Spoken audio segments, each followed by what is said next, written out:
Okay. Yeah, all right. So we'll keep admitting, but yeah, meanwhile, we just go live. We are live now. Okay.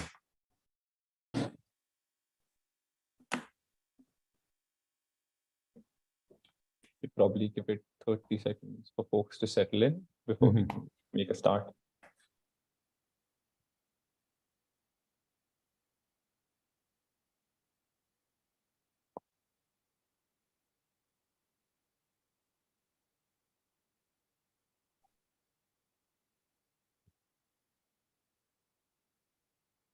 Okay, we can make a start.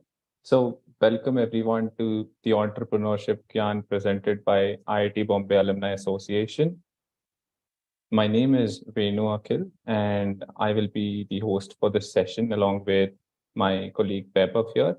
So first of all, welcome to our speaker of the session, who is Mr. Abhay Deshpande. So welcome, sir. And then we welcome all the audience as well as attending this session from different locations across the globe. Before we make a start, we'll quickly sort of introduce what this session is about and what the motive is for the Entrepreneurship Gyan. I'll pass it over to Vaibhav, and then we can proceed with introducing our speaker and then the session.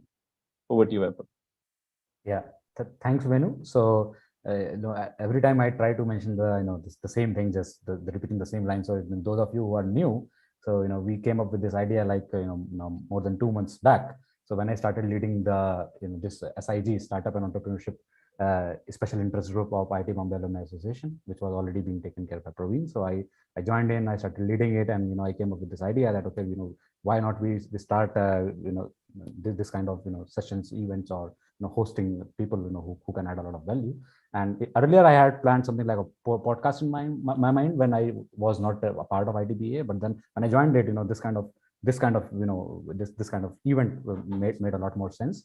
So the idea here is to share the Gyan, the wisdom that speakers like Abhay Deshpande or Kavan Veki or Ramanathan ji in the past has been sharing and will be sharing in the near future, but also to have mentorship kind of a platform for young entrepreneurs who can be trained or who can reach out to serial entrepreneurs like Abhay ji, as and when needed, and their availability, and a global platform which is a mutual benefit for both the entrepreneurs, the veteran entrepreneurs, but also young entrepreneurs, both from IIT Bombay but outside. But obviously we are IIT Bombay Alumni Association, so we are primarily targeting our own alumni, obviously, but yeah, it's open to others as well, as you can already see.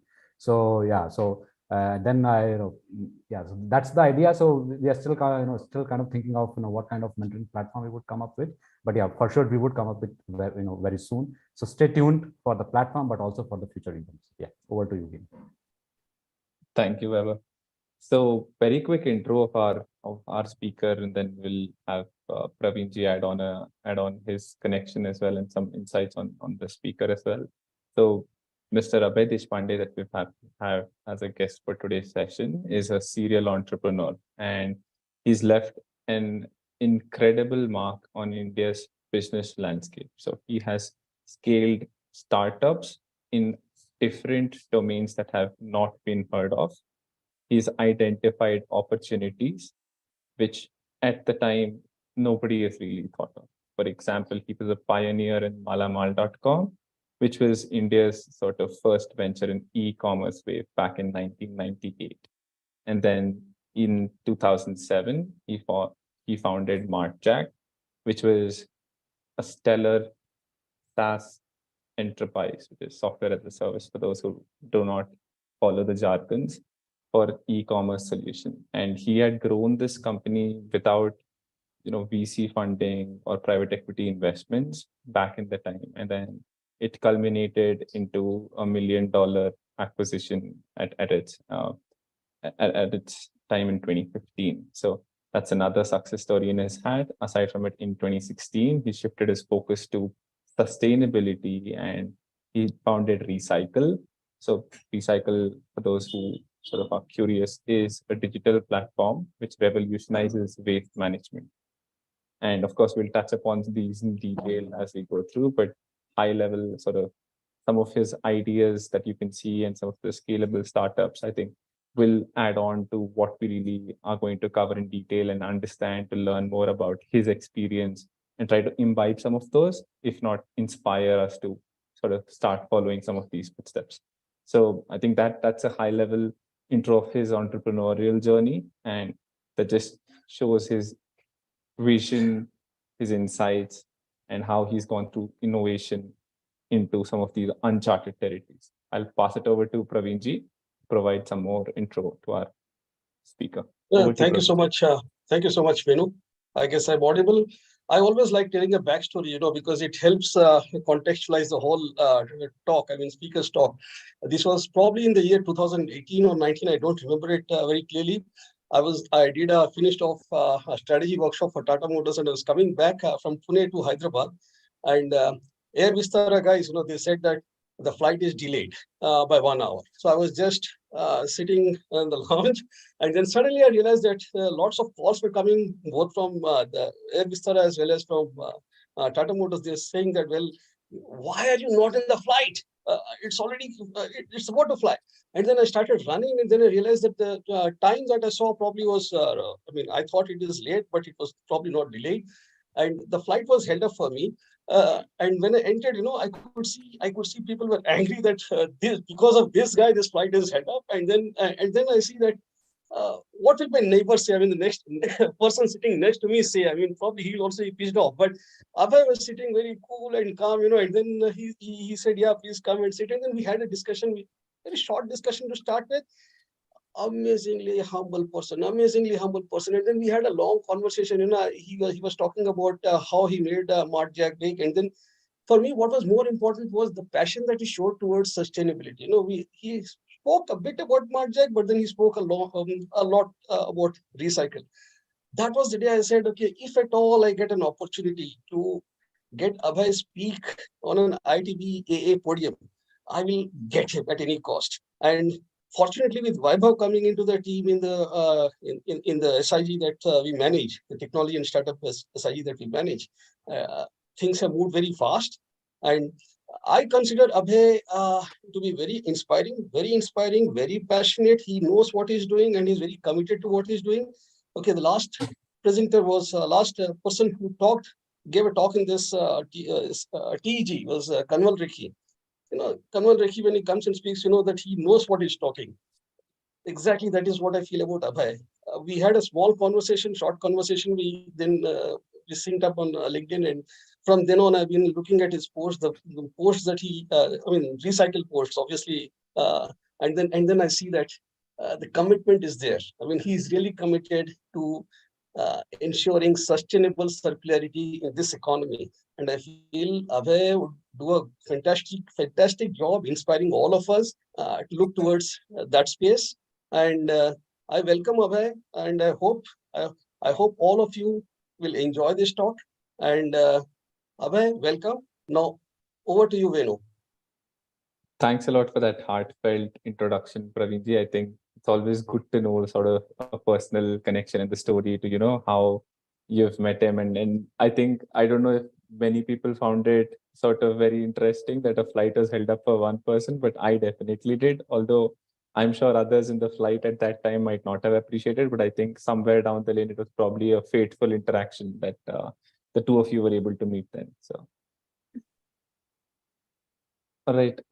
So we'll quickly start off with some more sort of questions so that the audience can understand your journey, your perspectives, Abhayji. So we'll start off with some introductory questions just to get the ball rolling. And then as folks have questions, we'd appreciate if you can just put it in the chat, and then we can pick them up as we go through the session. So first of all, Abhayji, I know it would be best to hear about your journey dating back from your graduation, because I believe you graduated in 1995 and you've done your engineering.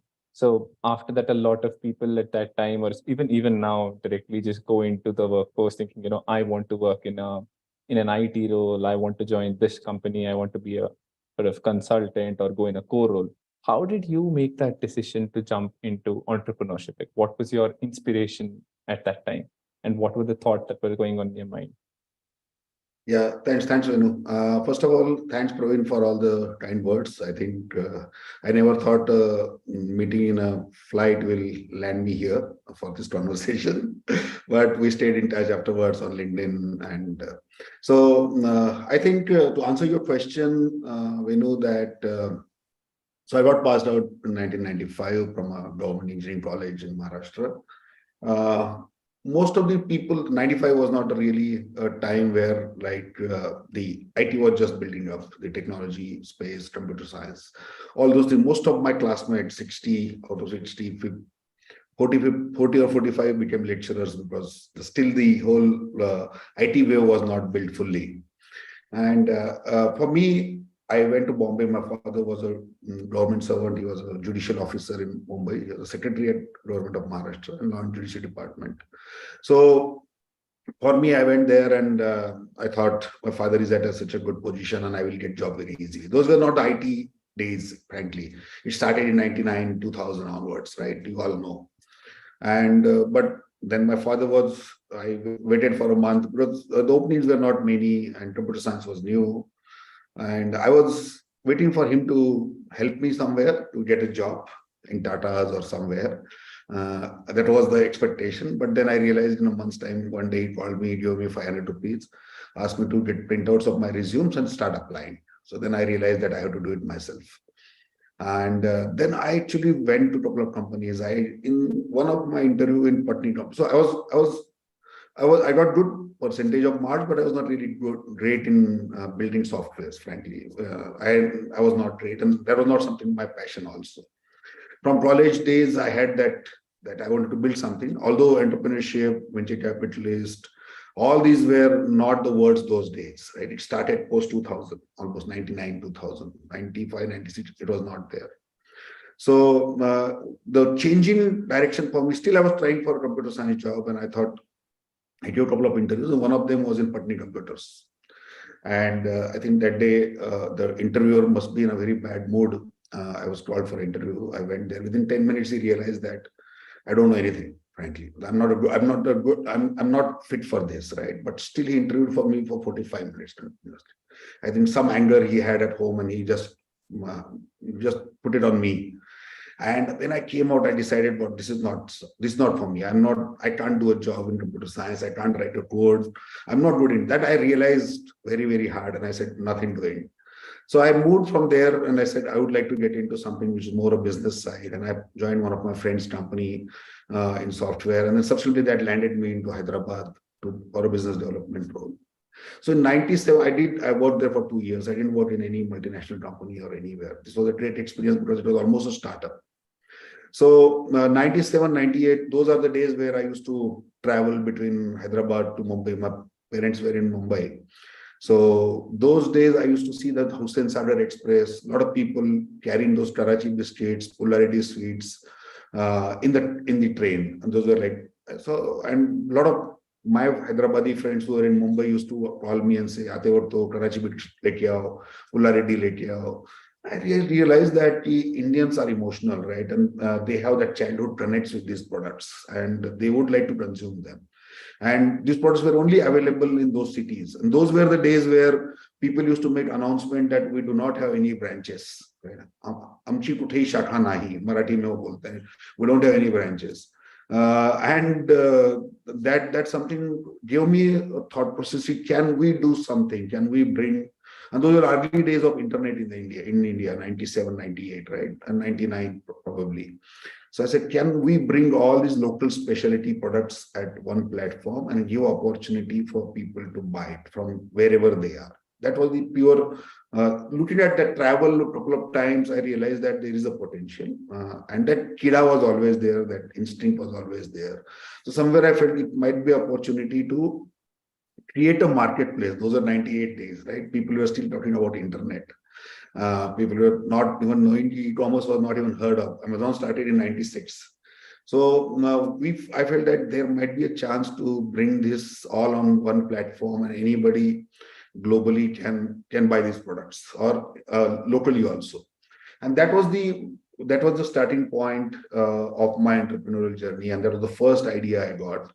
Then I came back, I was looking for and I said, internet. Now, how do you build that? Internet was pretty new. Those were that 100 hours, 3,000 rupees was the internet rate, and getting internet connection used to be 3-month process.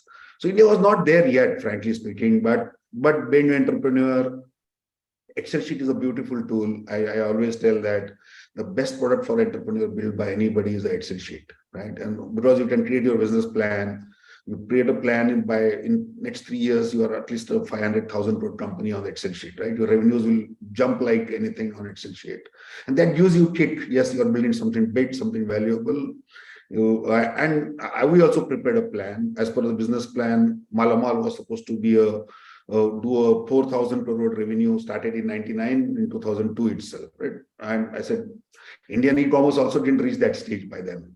But being an entrepreneur, I think opportunity was looking big, and it was connected with the Indian consumer psychology. So that's where my journey towards the entrepreneurship started. I came back, I resigned from the job, and started a small office in Hyderabad. And I decided to do it in Hyderabad because Hyderabad was quite affordable as compared to Bombay. And I got a couple of friends around. And that was the start. 1999, I suppose, I registered a company called Malamal.com Private Limited. And the journey started 98, mid-98, I suppose. Now it's a 25th year of entrepreneurship. And no regret, the journey has been like very exciting. Most of the time it was like less ups, more downs, but learned a lot through that journey. And Malamal started in 98. The whole, like everybody was only talking about internet those days. And we started talking about selling products online. And surprisingly, because I started going and visiting the brands, those local brands like Pula Ready Sweets in Hyderabad, or Karachi Bakery Biscuits in Hyderabad, or Chitale Sweets in Pune. These are like known brands, and we wanted to bring all of them at one platform. While we went to them, the response from them is, many of them asked me my background. I said, you're a computer engineer, so why are you doing this? Most of the people are asking this question because they say, internet pe kaun kharidega? That's the first question by them.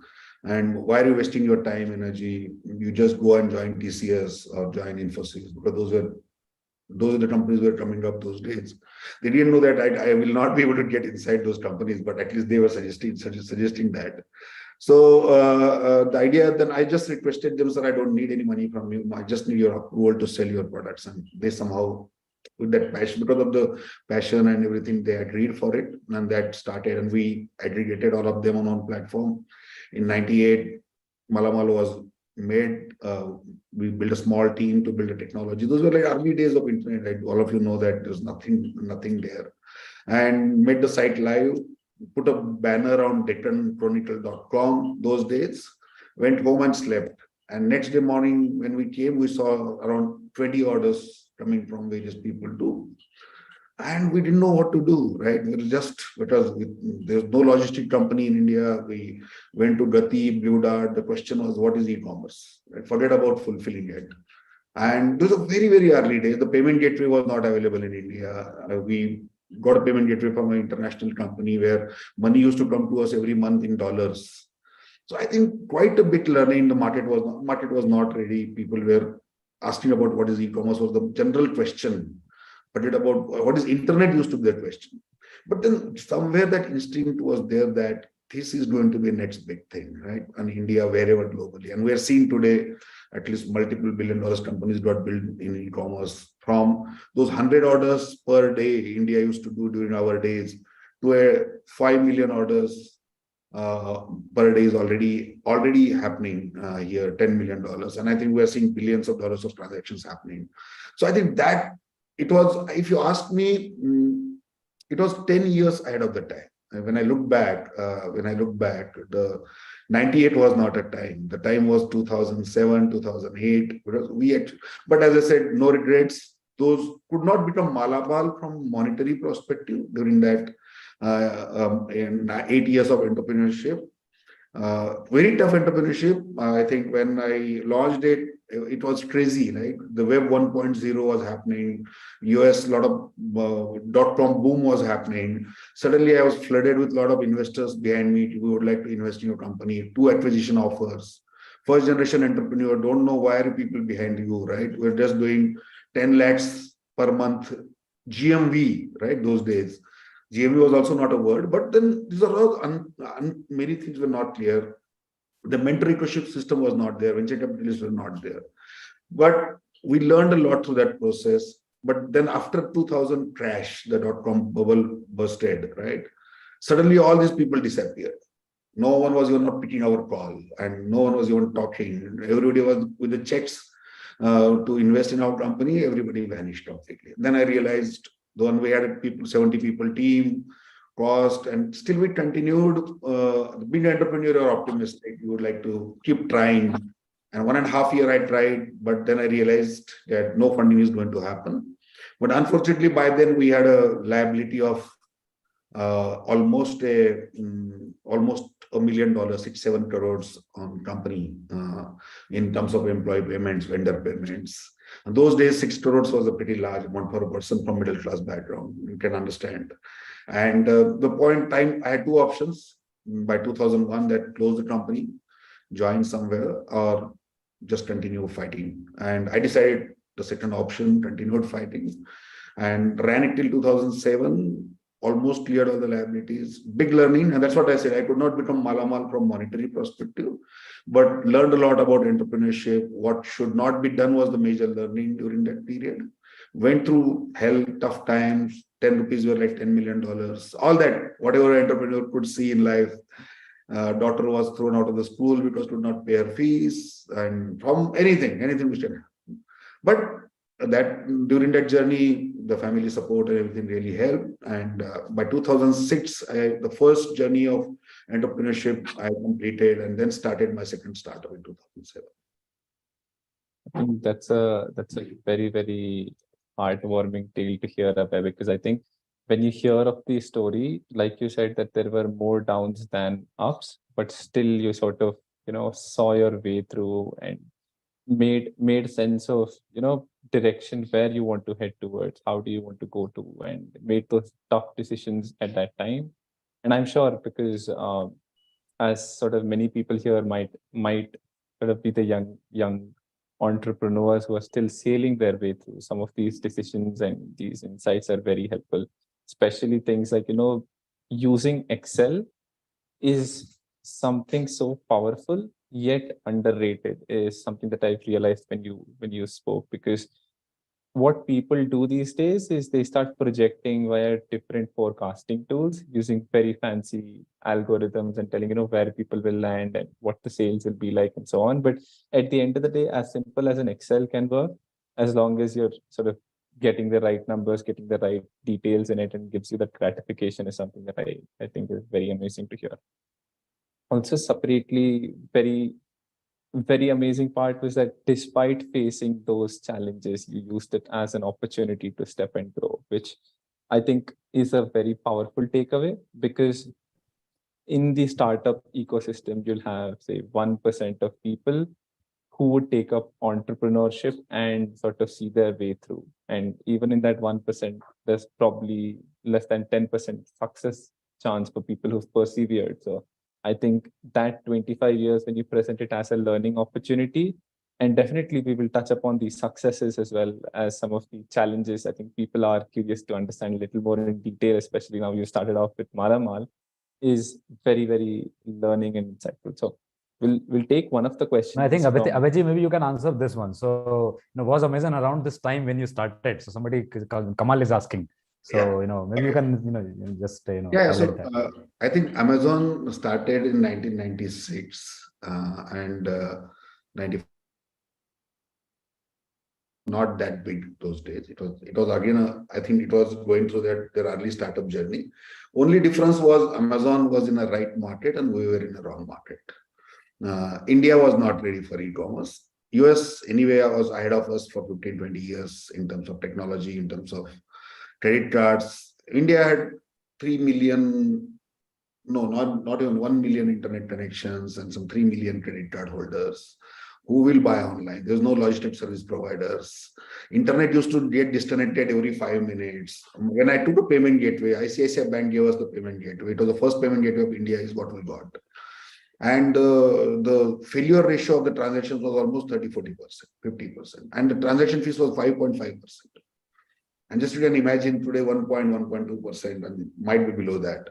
So Amazon was there, it was around, and they just they moved from books to some other place. But we were not really very, it was not following Amazon, because Amazon was also in early stage of the journey. And our model was more ethnic products. We didn't create a horizontal marketplace, it was more a vertical play where we just wanted to focus on that Indian emotion aspect, where the local brands and ethnic speciality was something which we want to bring on the table. Right, definitely, Abhay. I think I still remember, and of course, when I say this, I'm still very young to say this, but I remember we used to have that cable line connection, which we used to connect to our devices and pull a wire out of the telephone to use the internet. And I don't know if there was preceding technology before that, but at least that is what my childhood of. That is what the technology was. The telephone line connections, and that it used to take at least 2-3 minutes. That used to be a sound, and it was different world altogether. Yeah. Right. And I think another interesting question from Vilas is you were, say, 10 years ahead of your time back then, but there would have been some advantages of that. Could you highlight some of the advantages that you were able to reap out of it? So the advantages, as I said, all the businesses or startups I did or what I'm doing are generally the spaces which were not explored by anyone before. So when we started Malamal, it was an e-commerce marketplace. India was still trying to do internet. So it was quite a ahead forward thinking, or I will say it was I should have tried it after a couple of more years. But that kida passion of the entrepreneur, and that something that Excel sheet again makes you that these things will happen. It will make it happen. So my answer here is that advantages are many, because you are the first mover. Your expectations are very limited, because there's no one who has done something better than you, because you are trying it first time. So you have opportunity to fail comfortably, but you don't have to really worry about that somebody has done it better. You are the first one to do it, so you have that open slate where you can do whatever way you try it out. So you can fail multiple times. So the biggest advantage of doing this is that because you are yourself is doing, so you can fail multiple times, try various innovations. Those gives you opportunity to do multiple new things into the system. At the same time, the disadvantage is that convincing people on it, right? Convincing people, not just your employees, your vendors, your clients, everybody has question marks. I remember when I used to go to people told me to just go and do a job. Why are you doing this? We'll buy online. Those were the 98, nobody was even thinking about internet.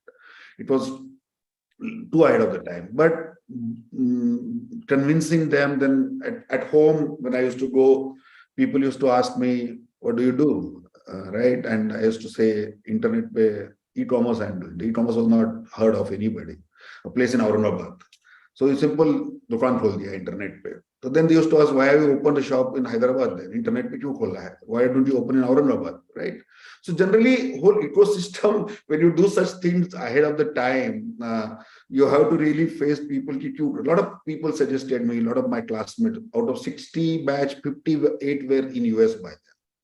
And most 90% of them were in TCS, and they are still in TCS, right? So these are like, the point was saying that this is so you have to hear all those things, but then when you're convinced yourself about it, and when you are driving it, I don't think there's that is a more important aspect. But starting early ahead of the time has its more disadvantage, let me put it, and less advantages. But it always gives you that kit that you are doing something different. You are innovating, you are disrupting the market. Right, absolutely. I think that is sort of very insightful when you look at the strategies, and I'm sure you have to have, and we'll touch upon the short. You have done a lot more of these sort of blue oceans and created startups and concepts where people are still, wrapping their heads around and were new to the era. So I think definitely had say the .com bubble not happened, or say, things like India's sort of placement in terms of technology being better, we are sure this would have been the current Amazon. So I have a submission to make here. I mean, I feel I always keep telling this, like, if you are a startup, you have more disadvantages than advantages. We talk about competitive advantage, the first movers advantage and all that. That does not stick to startups because they get into the market, they have to educate the market. Okay, so a lot of money is spent just on educating. And then the second players that come in, they actually farm, they take away the market. It's first movers advantage is very good for established companies, but not for startups. And in that, I feel that Abhay has been a pioneer. I mean, despite the fact that he has been a first mover in whichever space he has been into, he has turned into a great entrepreneur. See, the kind of conviction that he has when he speaks, it's very pretty contagious. I find it very contagious, the kind of passion that he has. And I guess all the youngsters that are there in this room today, listening to Abhay, will take home this point that, well, no matter how many times you fail, no matter what the problems are, if you have that passion, if you have that commitment, you're sure to succeed. Yeah, absolutely. right. So Abhayji, as we sort of look at, the next steps, because as you come up with ideas, the next part of coming up with ideas is how do you scale it up? How do you build these startups? And as you had mentioned, I think even in one of your ideas, there was another competitor who is currently looking at trying to scale up their startup in competition or in collaboration with Recycle. So how is it that, as an entrepreneur, one can scale up their startup? What are the sort of challenges that you get, especially, with regards to funding, with regards to, say, setting up the team, hiring people, expanding markets, just some of these decisions that you have to go through, and how do you go about them? So, the first thing is, before scaling up, you need to really identify an opportunity or a problem which you are solving, and is that really a problem, first of all, right? And that's the first phase of any startup. And if you take Recycle as an example, we started Recycle in 2016, and 16 end almost. 17 and 18, these are the 2 years we call it as we just did experimentation, because new space, any new space you take. I'm just giving an example of Recycle, but any startup follows through that journey, and particularly a startup which is taking a new space which doesn't exist, who's trying to do something which was not done before.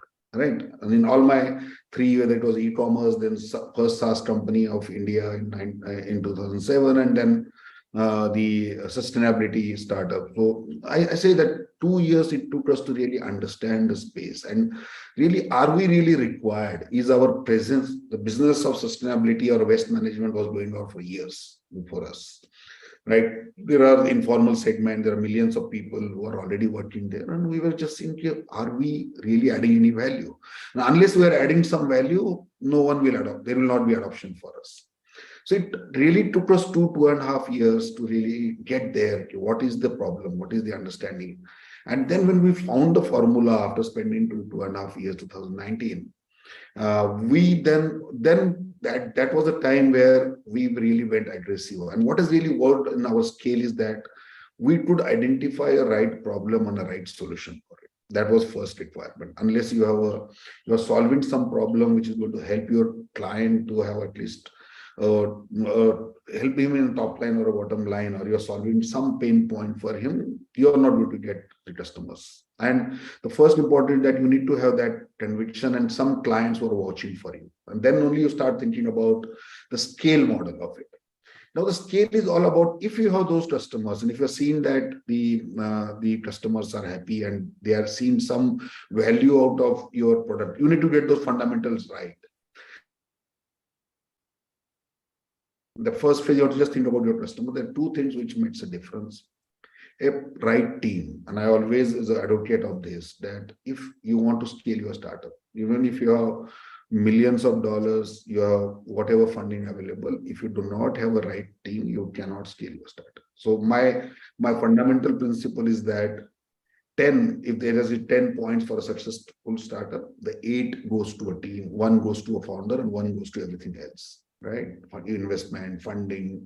And I always generally very openly tell me that if somebody gives me option, like when If I start a fourth startup again, it might be after a couple of years, and somebody says, here is $100 million, and there are 7 great co-founders.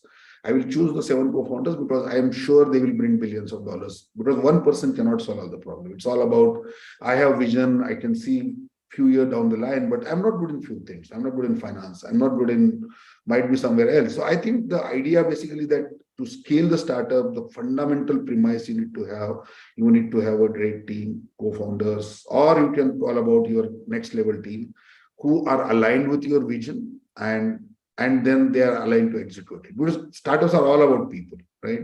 Funding comes when you have right team, right people. So I think my focus is, when I think about scaling, is make your fundamentals right, make your product solve some problem, demonstrate it, get the right team, everything will fall in place. Excellent. So yeah, so in fact, somebody is asking, so what do you look for in a person when you are building a team? Because you already mentioned now that you will choose 7 co-founders rather than $100 million. So now people are asking, what do you look for in your team members? Yeah. Again, first of all, when you are building a team, right? When I always recycle, I will take an example. We have a team of 6 people today at a core of it. Co-founders 5, and 1 CFO is almost a co-founder. So if you look at the team, every one of us comes with a different expertise, right? You see, I'm the only person who do not have any tag aligned with it, but somebody comes with a great technology background, somebody comes with a sales background, somebody comes with a strategy background, and most importantly, they are passionate about it. That is one thing. So for me, that positive energy, one thing which I look at when I meet a person, he might be Harvard pass out, he might be IIT, IIM, but if he's not positive, he's not for me. Definitely not for me. And not just as a co-founder, but not as a part of team also. Because I feel that the journey is going to be with so many downs and so many ups. What will make in the initial phase of your business is your passion, your positivity is going to make. You're going to fail multiple times. And I had one such team member, and I know that how bad it is, because one negative person can spoil the whole positivity in the company. And I have personally experienced it in past. So I was very clear that the positivity, qualification is required. He should be good in what he's going to do. Definitely good, no doubt about it. If somebody is going to lead sales for me, he should have that ability to think big, take it at a scale. Assuming that those things are there, but assuming all those things are there, but still the positivity is not there, or he's not optimistic, doesn't have patience, then he's not a part of the team. Third thing, I believe that building trust, I think that need to be an important quality of an entrepreneur. And I feel that whether you build trust in your client, because you're just a startup, nobody knows you, right? When you go with your visiting card, you're just somewhere in Hyderabad, small 600 square feet space, you're sitting and doing something. You might have a website, but reality is you're nothing in the world. What makes you that if you have that ability to really convince, be passionate about your business, that builds a trust in the clients, whether it is client, whether it is employees, or whether it is investors, you have to sell yourself everywhere. And that comes, if that trust you could build with them, that they feel that trust about you and your product, I think half of the job is done. So I look at the people who have these abilities, frankly, sometimes the education qualification doesn't really matter. I have one of my co-founders is just a BCom, but she has made the business and put recycle from a 0 client to 100 clients in just 9 months. So, right, that's her passion, right? And that draws to the people. So so to answer your question, there's a standard formula I have. Many times that goes with instinct, but fundamental premise is positivity, trust, passion. I think if 2-3 things are out of these 3 things, 2 are sorted, positivity has to be there. Rest everything gets started for sure. I think that is already well answered. Yeah. Please continue.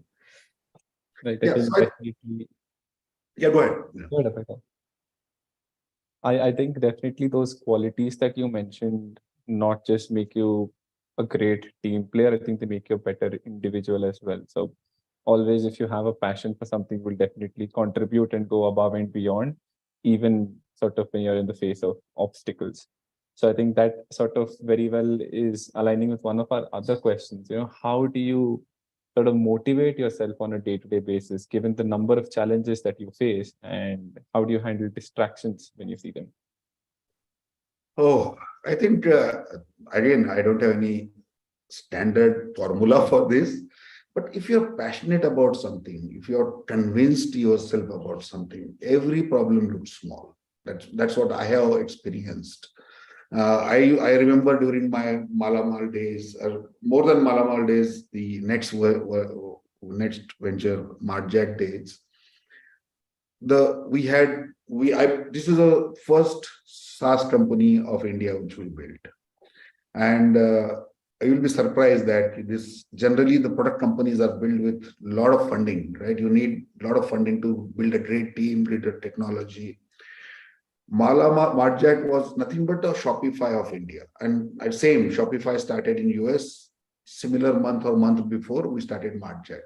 We didn't know there is a company called Shopify in the US. Again, the difference was they were in a right market, we were in a wrong market, because India mein SaaS nahi chalta and abhi bhi nahi chalta hai, right? And the enterprise SaaS is what is working in India. Otherwise, India is not a software as a service market. India is a software and a service market. So DIY doesn't work in this country. It is DIFM, do it for me, right? Do it yourself doesn't work. And everyone is like that. And as soon as we land in Singapore, we start adopting DIY. As soon as we come back to India, we want DIFM. So we built great team. My co-founder built a great technology. Nitin has built a great technology. We did all that. But then we realized that the clients were not, the people want, they just don't want technology, they want service aspect also into that. So those learnings which we saw in the Indian context were completely different as compared to the other markets which we have seen. And one second. So the challenges which we were facing during those period were different. Indian context was completely different at that time.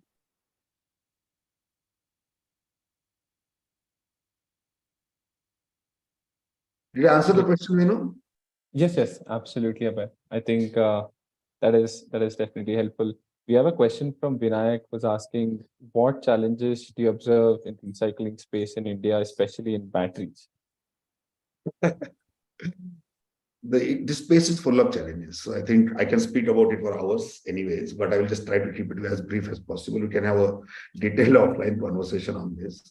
So recycling, this is the waste management space is, it's one of the oldest industry. All of us know that. It is one of the largest industry which very few people know.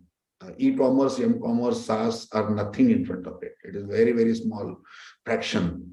The circular economy, now the latest buzzwords around it is circular economy, sustainability, which was not there 5 years back as we get the new buzzwords, but it's very, very big. Plastic, paper, e-waste, metal, batteries, tires, every category is shaping up for sure.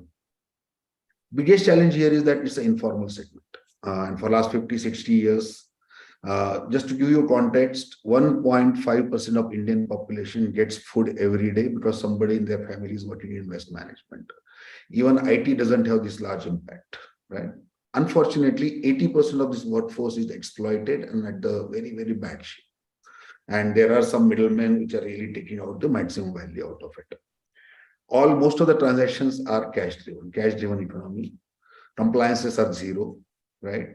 Because these people don't want to do that. They're not even made aware about it. So when we decided to get into this industry, there were multiple challenges, making it informal or formal. And it's very, very informal, basically. Nobody want to pay GST, we have 18% GST, why should I pay? So for us, there were, and general perception about these informal guys had, and there are so many layers in between. By the time the waste goes out of your home, by the time it reaches to the recycler or a landfill or ocean, it goes through 7 different layers. There's 7 different people, and they know only one layer above and one layer below. So complex domain, and the handling those complexity was not at all easy. And particularly batteries is a new category anyways. Now it is shaping up, but making that compliance, because being a startup, being a funded company, we always were very clear that zero tolerance on compliance. And we were clear, I was clear in the form of my second venture itself that I will be very particular. I want to do less business, but it has to be completely compliant, because that is a very, very important aspect of business. And we wanted to be different there. Second piece was, how do you bring that trust? And it takes time. It took us 3 years for the informal ecosystem to trust us and start transacting with us. Otherwise, generally, if you go with a private limited company, the first thing the segment feels that we are here to exploit them. We're here to kill their business.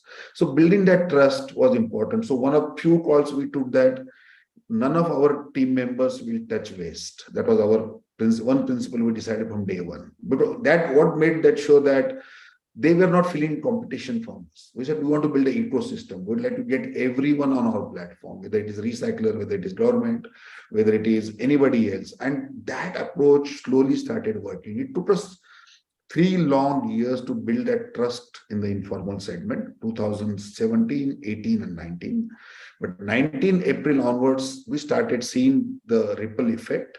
That trust got built, that virality started coming in, and we have been growing 4x year on year for last 4 years, and without any spend on marketing or growth marketing, because this industry is so connected. The one guy who's doing electronics recycling, his cousin is doing plastic recycling, or somebody is doing battery recycling, but the very connected ecosystem. So we actually understood that and focused on building that trust around the brand, that these guys are not here to kill their business, they are here to enable their business. And we could create some good case studies and show those returns to our clients and our customers. I think that ripple effect started happening. So battery is the next big thing. I think it's still in the early stage of its journey. Still people import batteries and recycle it, and then the compliance, the PR compliance which has come recently in batteries is also going to bring a lot of formalization into the industry. But it's the next 6-7 years journey which we have to go through. I think that's very interesting to hear. You've sort of highlighted that, when you look at some of these spaces, these points that, you don't want people to feel threatened. And that sort of realigns with people having a more trust in you as a brand, as well as highlighting that, your sort of priority to focus on compliance. I think a lot of people may not be aware that, when you look at any company, sort of one small incident can do more damage to a company's reputation as a whole than, just 100 other instances where the company has not been in radars. I think that's how important compliance is. So your point of zero tolerance to compliance issues is definitely very, very important. But I think that's a great thing. And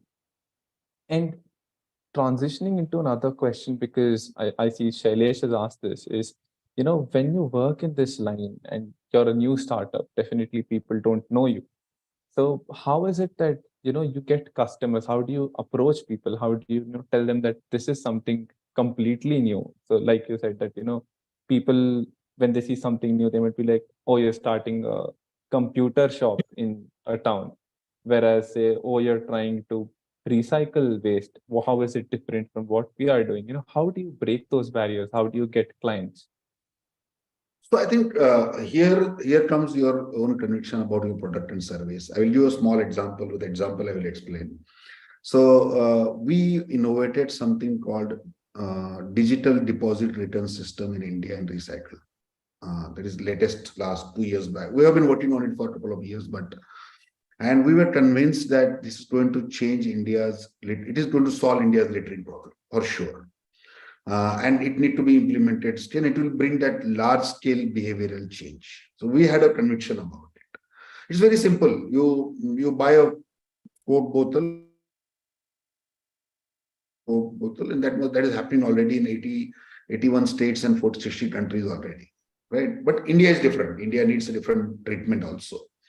So that is called as deposit return system, where every packaging container will have a deposit, which after consuming, the consumer has to give it back, either manually or in the machine, reverse vending machine, and he gets his money back. Simple. That brings people that will stop littering People will not litter it on roads. People will keep the bottles. Every house today, we cut the Maggie packet and we put it in dustbin. And as soon as it goes into dustbin, it goes get contaminated. And 40% market value is gone for that. Because that material can be reused. That can be bought into circularity.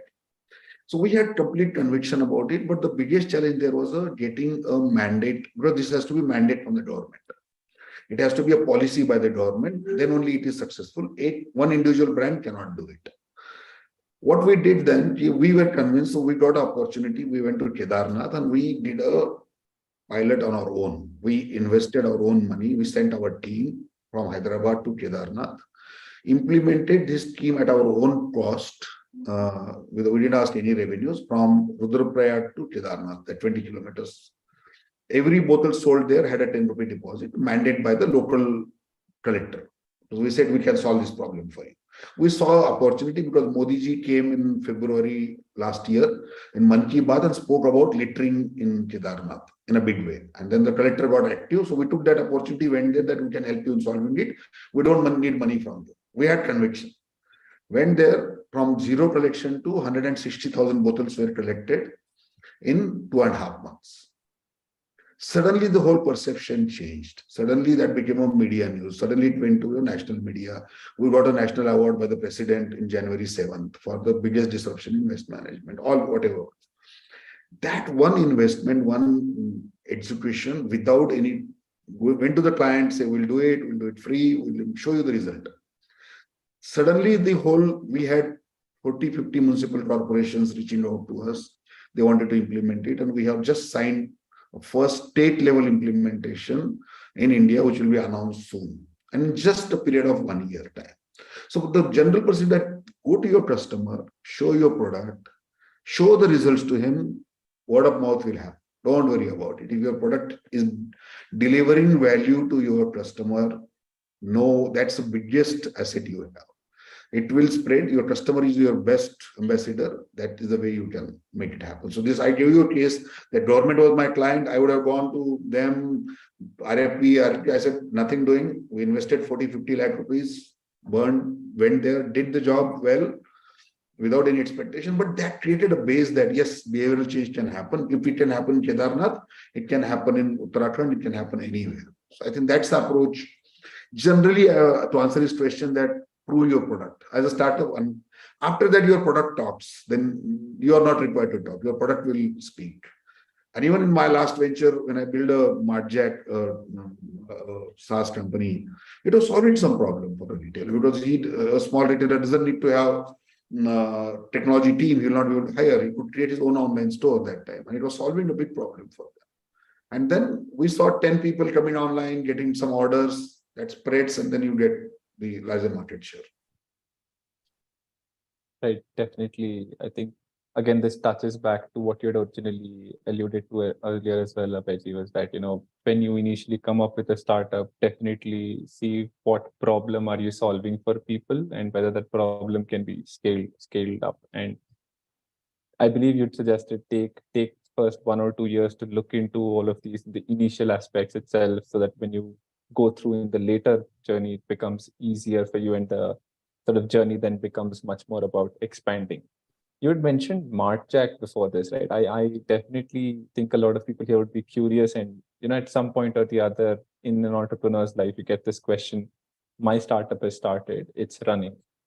What is the right time to make an exit? When do you sort of see your startup as growing? When do you see it as time to let the baby out of the cage and then sort of move to your next venture? How do you make those decisions? So, I think the first fundamental principle for any entrepreneur, which I have learned in the last 25 years, I have built a couple of startups, sold a couple of them.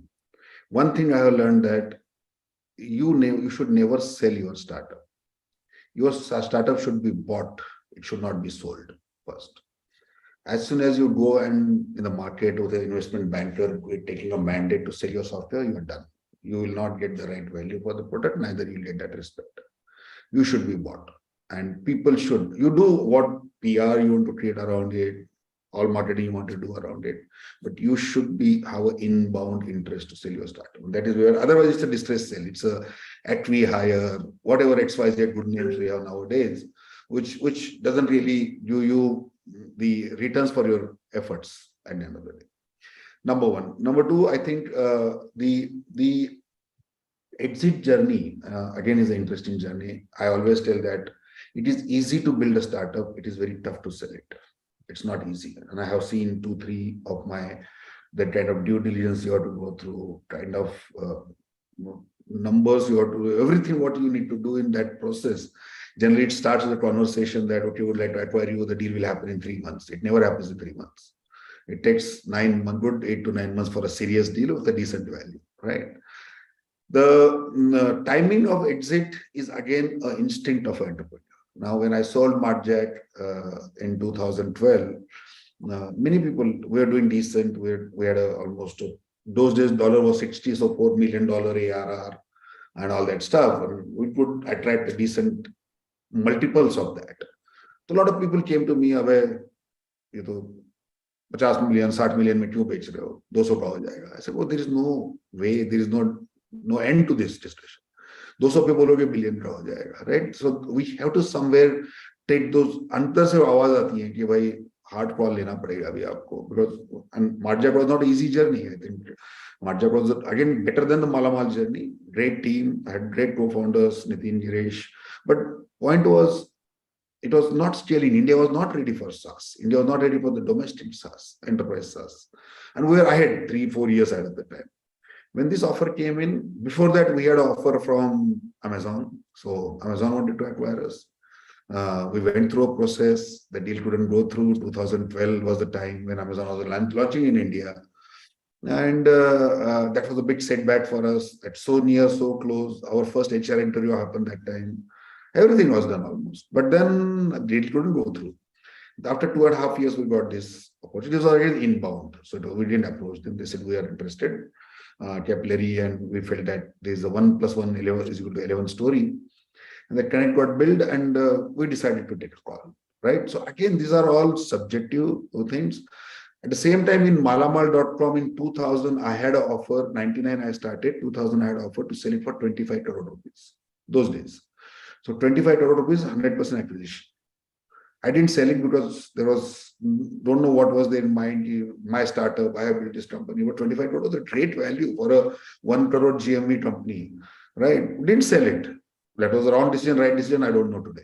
So somewhere this entrepreneurial instinct, where you stand, you get those signals from the market. Are you there? Are you somewhere? See, everyone has a limit. Someone is very good to take your company to a certain level, and then somebody else has to take it from there. You have to sometimes accept that reality. And in MartJack case, I felt Anish Reddy, Capillary, was a better person to take it forward from there, and he can make a better judgment for this. Personally, I felt it has been a 17 years of hardship for me. Time to take a break. Time, and there also wanted to spend some time with family, friend, everything was, never did that before. So there were multiple small personal reasons, but majorly a professional reason that I felt time has come for this, and it together will become a larger value than what we have been trying to build. So you get the signals, the entrepreneurs get the signal. At the end of the day, the call has to be taken by them. And they have to always remember that there will be people around you who will say, don't sell now, undersell kar rahe ho, aur bahut badh jayega, ye badh jayega. Kuch nahi hai. Get your own, the way you started your startup with your instinct, duniya se aage nikal ke. Just make sure that similar way take that decision. Don't feel any regrets. It might that the guy, YouTube was acquired by Google, and today YouTube is multi-billion dollar, but your destiny is there. Like you can't get a top of the market and bottom of the market anytime. Sometimes these are calls which entrepreneurs has to take. Even the investors will put it on you. You decide. And sometimes, if you're lucky, the investor will force you to sell. Then you don't have option to sell. But luckily, I didn't have that situation anytime. Right. I think that's a very classic theory as well, and more of an experience when you look at, say, even the markets as traders or people who are into trading as a passion. We see that, we can never sort of be at the top of the market, and hopefully people are not at the bottom of the market as well. So absolutely. And I think very well summarized by Praveenji here is that, when you sort of look at a company, it should always create a pull towards towards it, garnering that interest instead of the entrepreneur pushing the company away, saying that, all right, I think I'm done with this company, sort of a thing. So I think that's a well summarized point. We have this question from Ivan Richard, who's asking if there's a possibility to collect waste glass bottles using reverse vending machines. So Abhayji, what's your take on this idea? Yes, absolutely. Even the possibility of reverse collecting glass bottles using reverse vending machines is possible. It is happening in a couple of countries already. And we are also implementing it from April onwards in one of the state in the country. All the glass bottles, aluminum containers, and plastic bottles, hard plastic bottles, will be collected in the phase 1 of the model. And the reverse vending machine, we also have built our own reverse vending machine at Recycle, which will be used there. Plus, we also have some partners like global companies like Tomra, who we have partnered with. So they have a 50-year-old company who have been very active in reverse vending machines. So we're going to use their technology in partnership with them. And both the products takes care of glass bottles. And we also Indianized it because what we have proposed in the state that every bottle will have a unique QR code. Otherwise, the fraud percentages are going to be very high. The problem with reverse vending machine is that if I don't control the fraud, otherwise India, if I implement it in one state and assume that there is a 10 rupee deposit on a beer bottle or a plastic bottle, there is a 5 rupee deposit on a container. The problem is that people, and if I just put it with a barcode, which is a serial barcode in the system, it will not work because then people will bring truck full of bottles from other state and put it in the machines and take cash out. And there will be less deposit and more refunds very soon in the country. So we have actually built a solution which that every container will have a serialized QR code. And it's going to be in billions, right? And then when you bring the machine, bottle to a machine, it will read whether it's a glass or aluminum. It will read the QR code and then dispense money to you through your UPI account. And India UPI, everybody has a UPI. So I think this is possible, and this will be soon a reality in India by March this year, March 2024. Wow, that is fantastic to know, Abhay. I think I'm sure many people here weren't aware of it, but phenomenal to see, the way we're escaping different landscapes and using technology. I think this sort of drive that, Modi ji at least had pioneered by getting these wallets and everything done as much, I think has really helped us a lot. Literally, I'd see people doing this usually. And one fear that I would have is whenever a machine is sort of vending out change.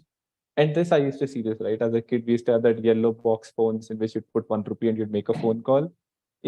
People would punch that and then it would dispense out 1 rupee coins out of it. So I used to wonder, of course, ATMs are very secure, but what about the other machines that are placed? Like, why is it sort of, how do you ensure safety? So I think that way, if you transfer money to UPI, that's definitely a very secure way and people have less chance of scamming the system there. So. Right. And moreover, the solution is customized to India, which is really great. That is important. Yeah, you already understand that, okay, this solution, existing solution might work maybe in Spain or France or US, but it will not work in India. You already know about it and you are customizing it to India itself. It's really great. Yeah. Yeah.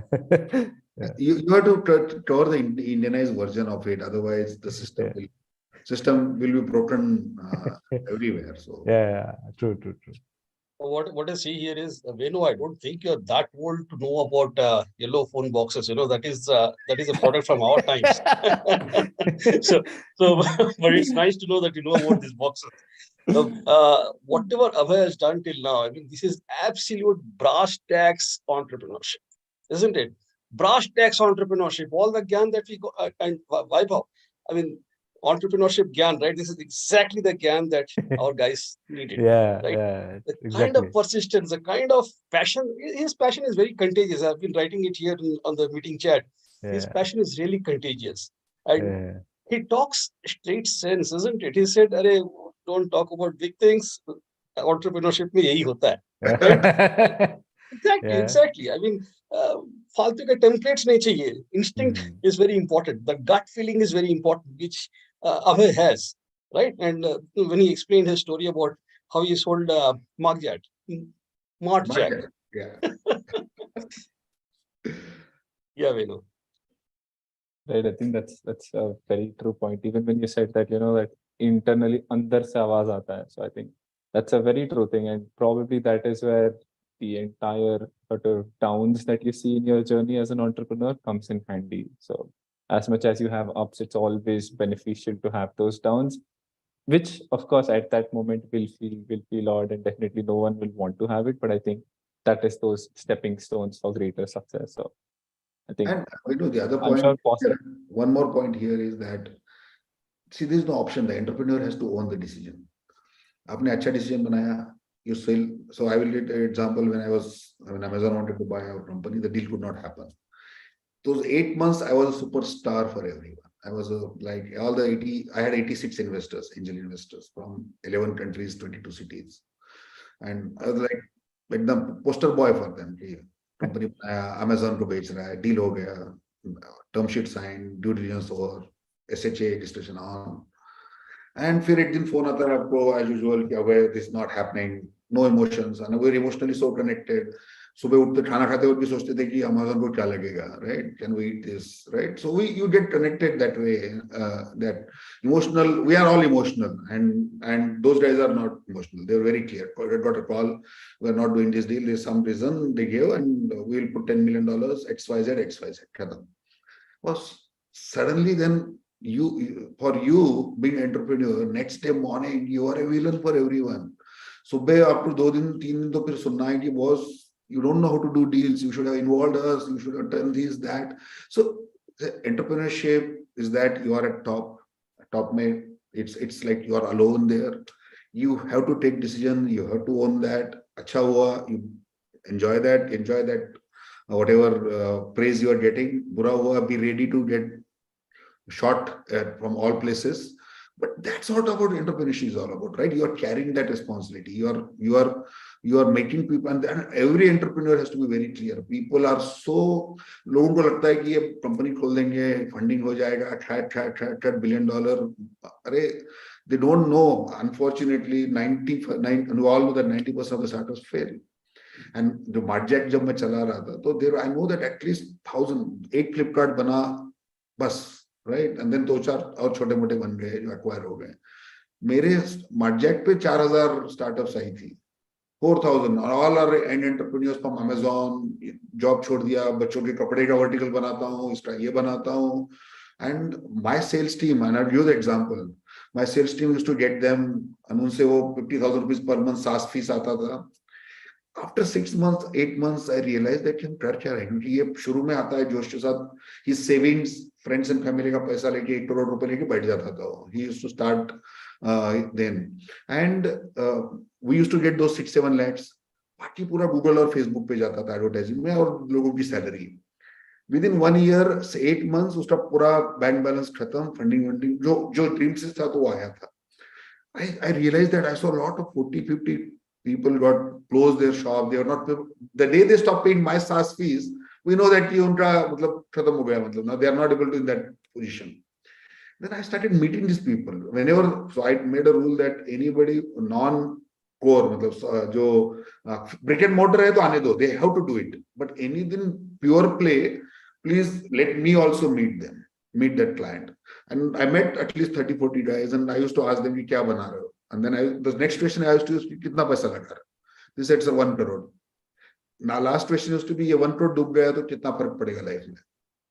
Right? The guy who has really made his mind 8 crore से फर्क नहीं पड़ता है, तो he said, no sir, it will not matter. Then come and start. If I say नहीं इससे तो मेरा पूरा ये खत्म हो जाएगा, बच्चों का ये हो जाएगा. I said, then don't get in here. Stop. My sales team used to hate me for that, right? I said, you will get 8 lakh rupees, 92 lakh rupees is going to give to Facebook and Google and a couple of employees. And what are you going to get out of it? He's not going to sustain here. You have to understand that. This is like you temporarily spike on your SaaS, but within 6 months, he's going to go out. So somewhere as an entrepreneur, I think people many times gets carried away by just the news around it, because media never publishes failures. They only publishes the success stories.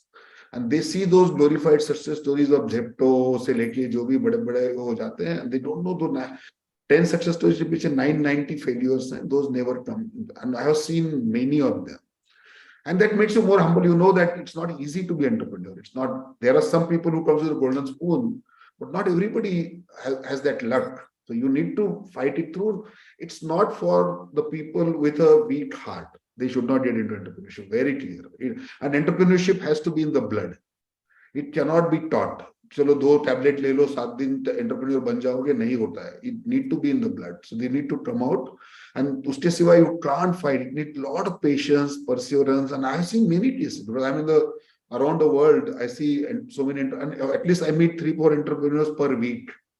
I have a very bad record of closing almost 100+ startups. Right, telling them to don't run it. But then that's what, because I know that he will not be able to manage that journey. It's not easy journey at all. Great, Abhay. It's good to know. In fact, I'm also, connected with a lot of incubators, and hopefully, after this talk, I would I'm pretty sure I would invite you as a, as a judge in a couple of those events, and I think we would need this Gyan of yours there as well, because a lot of them are into that mode only. कि अभी you आए थोड़ा सा seed fund उठाएंगे, फिर ABCD करेंगे और करोड़पति बन जाएंगे. But I think these words of yours might be very helpful to a lot of young entrepreneurs, I guess. Yeah. Very, very tough journey, and it's a lot of patience, perseverance. These are the 2 important things. भाई लगे रहो, हो जाता है, ऐसा नहीं होता है. But most of the people 6th month after they leave the job, that first SMS is very, very bad. I think they get habituated. 8 तारीख को SMS आता है. This is a salary credited to your account, and that is the worst part for entrepreneur. जिसको वो आदत लग गई है ना, after पहले 2 महीना he carries away very, 3rd month उसको feel होना कि SMS नहीं आ रहा है. They create a lot of liabilities in the loans and liabilities, and I think that create that vicious circle for the people to definitely come out. And time लगता है 10 years. Let me put it very straight. If somebody is building a startup and selling in 5 years, he's like God's some special gift he has got. But 99.99% people has to spend 8 to 10 years to really create a value out of a startup. Oh, excellent estimation. Vaibhav, don't you think this also syncs up with what Kanwal Rekhi said? Exactly. Yeah. He also almost gave the same time frame. I mean, great minds think alike. People who have that commitment, they think alike. And last time when we had this conversation, he talked about this 10 years time frame, and then he also talked about persistence, patience, perseverance, and all that, right? No, I think that is the difference between an entrepreneur and a senior entrepreneur, right? Because senior entrepreneur has that Gyan which he's sharing. For example, he has already seen that, so he can estimate that very precisely. That शुरू किया तो कितना में क्या होगा करके. And the same is, I think, pretty much the same with Kanwal Rekhi as well, because he has, he's also a serial entrepreneur. So I think that's why the wisdom that you are sharing is very, very similar. Yeah. By the way, Suna is also executive board member of IIT Bombay Alumni Association, and he already asked an interesting question, which goes back to the ideas that we were talking about. So a lot of your ideas were ahead of its time, and I specifically I'm taking this question in the end because I think I was thinking that it would be better to ask in the end. So what are your views about other ideas which might be ahead of its time today? Because there are a lot of ideas in the market. What do you think about other ideas who might be ahead of its time? Yeah. So I think again, this is for an entrepreneur, whatever idea he thinks, he feels the idea at a time aa gaya hai, right? The first thing, right? Because he doesn't want to listen to anybody. He has to time lagega. Blockchain. For last 8 years, 7 years, I have seen 100 business plans, 70 people coming to me and saying, "How to blockchain?" मैं उनको एक ही बोलता था, boss मेरे को समझ में नहीं आता है. अब मुझे नहीं लगता है कि इसका आइडिया है, इसका टाइम आया है. And they were giving some use case, ये करेंगे, वो करेंगे, all that, right? So now lot of people have spent a lot of time and energy and still spending time and energy on it for last couple of years. Now the problem is that there is no one except Brahmadev, no one else knows to this idea at a time aaya hai, right? Again, there has to be a signal from the market, that instinct, that kachre ka idea at a time aaya hai, humko nahi pata tha. Frankly speaking, I never thought, everybody knows that Praveen ki this sustainability, circular economy was not the word when we started recycle. हमने simple सोचा कि कचरे में disruption करते हैं, right? 2 साल देंगे, $1 million. If it works, we'll continue. And I had, with God's grace, by then I had ability to invest that much, and my own money, my own friends' money only. So if that works, go ahead. Otherwise, finish it. दो साल के बाद call off कर देते हैं. जब उतरे तो then दो साल मेहनत किया, पता किया मार्केट में क्या हो रहा है, तो we got that time has come for this. But it took 2 years. Almost 30 people team. Every day was like, kya kar rahe hum? Morning we used to go to office. We don't know why we're going to office, right? Even if you're coming back without anything, there is no direction in that period. But that conviction was there is something here in this space. Now you have to be very, very cognizant about it that running a startup needs money. One, real money. You have to build team, you have to invest on them, people have opportunity. Second, biggest one is opportunity cost. Somebody is putting 5 years on blockchain in from 2015 to 2020 is a loss of opportunity. Because 5 saal aapke chale gaye, right? 5 years, and those are the dream years of your life. So you need to be optimistic ki kahan pe balance karna hai, which cheez to karna hai. Third thing happens, people connect with all the global success stories to India. That is another mistake they do, right? What works globally doesn't need to work, not necessarily has to work in India. Generally, what works in India works globally. Right.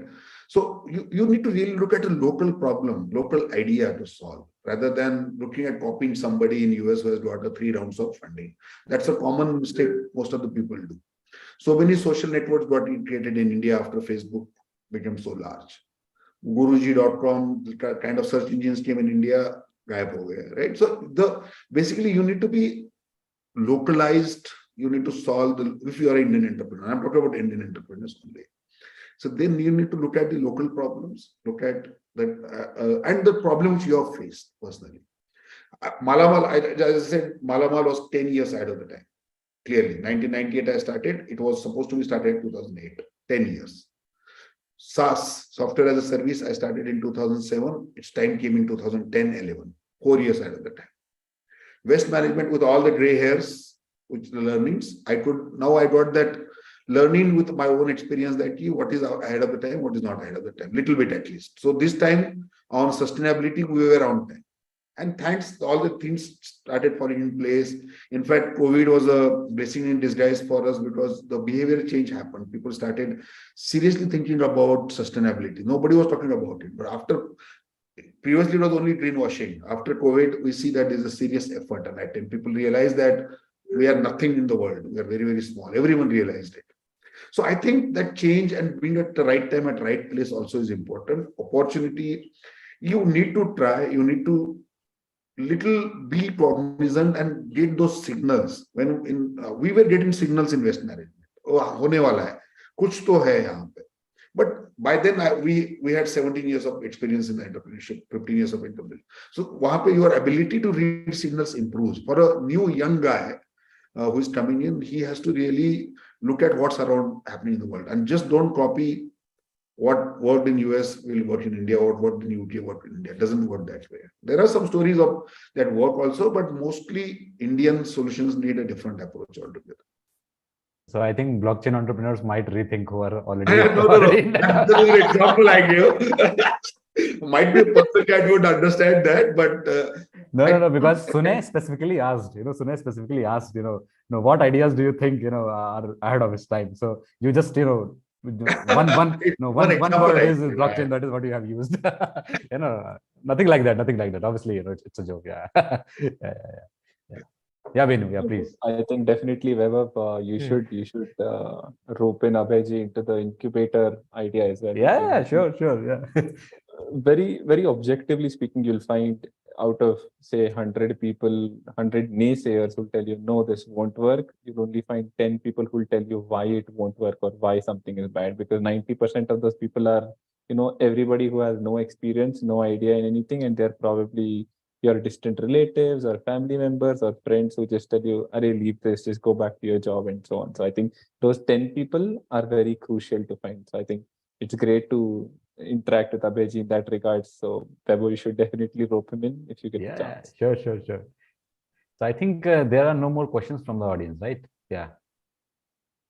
Great. I think Abhay has done amazing justice, So if a question was thrown at him, he responded in long form, and he addressed sub questions that were there in the question. So, so obviously, yes, I mean, So maybe I think before people could ask question, it was already answered. I think that's what is happening. Yes. And Abhayji, tell me one thing. I mean, how can you remain so humble? I mean, this is what I want to know, because I know patience, perseverance, all that is fine. Humility, do you consider that as an important characteristic for a good entrepreneur? Very important, I think, Praveen. I will give him, if I have to look at 5 characteristics in the entrepreneurs, humility is very important. And I have seen people getting carried away with the small successes, the attitude comes into their behavior. One thing might be, I will not say to you, because I have seen so much of worst part in my entrepreneurial journey, right? I have seen, ego naamki cheez bachti. I tell people that the person with the highest ego, make him an entrepreneur, throw him in the market. Meet him after 1 year. Ego thanda ho jayega pura. Because the way, because you have ego of your post or your position or somewhere. Once you go out, you're nothing. Might be the way I have seen the world, and it is a long journey. Like the 17 years of struggle is not small. That makes you that you realize that all these things today you might have and I was always. You might have a $20 million worth virtual equity in your account, but in the real, what's the reality? You see that real and virtual world together, and you interact with so many people. So many people come to you. So many humble people support you during the journey. So many close people you trust, and they don't respond properly. So many learnings you get during this period. So this makes you that be grounded. And it happens. I think I'm not the exception. Many of the people who have gone through this struggle as an entrepreneur gets grounded naturally. I don't think I have any special God's gifts or anything. The 16, 17 years, that first 17 years, you learn so much. Humanity comes naturally. This also takes me back to our flight journey. Obviously, yes, I was late, and then you accommodated me with a lot of humility. And then you said something which still is stuck in my ears. You said that, well, the moment I saw you, I knew that we'll get along very well. That's what you said during that conversation. And trust me, I mean, nothing but huge respect for you. And Vaibhav is from Hyderabad, the chapter of IIT Bombay Alumni Association. And we will make it a point to make you part of all the association related things and all the entrepreneurship related things that we do under the aegis of the association. Vaibhav, you should actually take this opportunity. You should simply grab this opportunity. He's too good. Sure. In fact, yes, just yesterday only, I was at IIT Hyderabad, and there is a course they have started, in tech entrepreneurship, and they're always looking for profiles like you, jo ki, ground realities bata sake, because a lot of series ABCD and crore funding is happening, but then what are ground realities? What's happening there? And I'm happy to contribute. We should catch up in Hyderabad. Sure. I'll stay in touch. Next we should, and I'm ready to contribute whatever I could do in my capacity. Sure. The next time I'm in India, Hyderabad, I will certainly come to your Gachibowli office, and I'll come and meet you. In fact, today morning only I was in Gachibowli. I just moved back to Lucknow to my native place. In fact, otherwise, maybe tomorrow only I would have met you. I would try to meet you. Next time, whenever I come, for sure. So Venu, I think there is no more questions. So maybe you can, maybe you can go ahead with the formal closure. Right. Definitely. So thanks for that, Vaibhav. And I'm sure, Abhay, I think just like everyone here, I think even I would want to come to your office. Like I said, when we were discussing, the next time I'm in Hyderabad, I'm definitely dropping by your office. As I make that pit stop towards my office, I think your office is very close by, so we'll meet in either of the places. So that is something on my to-do list for sure. So 3 things I promise you if you visit our office. One is a very good quality tea, Hyderabad biryani, and a lot of positivity when you leave the office. Oh, excellent. Absolutely, Abhay. I think that's one of the very, very, very, very strong takeaways from this session for a lot of people. And especially even if people have attended this live, I'm sure people will rewatch this video on YouTube. Just whenever you're down low in the spirit, you want to, feel the positivity, you can just take a refresher of this, and it'll be like, all right, I know where I am. I can see the struggle of a person who has gone through, say, 25 long years of a journey, who's seen more downs but learned from them. So all of those sort of lessons that you imbibe to get success, and just the ability, the learnings. I think people will have different learnings, but the ability to spot those learnings comes from your inherent attitude, which of course people will need to develop, or they will develop in the due course of their journey, as you mentioned. But a lot of very positive takeaways for all of us. So thank you very much, Abhay, for attending to do this session and taking this. And thanks a lot, Praveenji, for chiming in wherever required, adding those views. And I'm sure, like I mentioned at the start, that connection of your flight delay was a blessing in disguise. So we can appreciate that. Yeah. No, in fact, talking about positivity, I think this whole group of 4 people I see, is positivity is pretty high. That the same I feel already about Praveenji, and after talking to Abhay, I'm feeling the pretty much same, and Venu also I feel the same. So I think the conversation itself, if somebody is listening to it, or would say in the future, they may say that maybe 4 friends are talking informally. They may feel something like that rather than like I know the tech talk or a text normal session. Yeah, because normally what we have felt in the past 2 sessions, the speaker speaking a lot more than we trying to interact, how we have done this particular session. So this was amazing. Yeah. So Praveenji, any closing words that you would like to say? Closing words. Thank you so much, Abhay. Thank you so much. It has really been a pleasure to host you here, and I knew that you will do great justice to the concept that we have in mind, to the concept that Vaibhav has envisaged. I knew that you'll do great justice, and I know that lots of participants are here, and they will also watch this on YouTube. I will personally make it a point to send across this link to all my stakeholders. To all those guys that I mentor, I just want to send them this link and say, listen, guys, बहुत ज्ञान हो चुका तुम लोगों को, ये ज्ञान सुनो. This is the right brass tacks ज्ञान. This is real brass tacks ज्ञान, and highly professional, highly pointed. Okay, so I will do that. And thank you so much again, Abhay, for coming here, for making your presence felt. This is one of the most, I would rather say, most electrifying, high traction talks we have had, right, Vaibhav?